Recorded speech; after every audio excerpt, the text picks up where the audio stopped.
రాజ్యమేది లేదు గాని రాణిలాగా చూసుకుంటా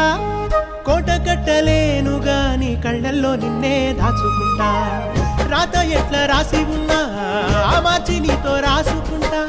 స్వర్గమంటూ ఉన్నదంటే అది నీతోనే ప్రతిరోజు పంచుకుంటా నిన్ను గన్న మీ నాన్న కన్నా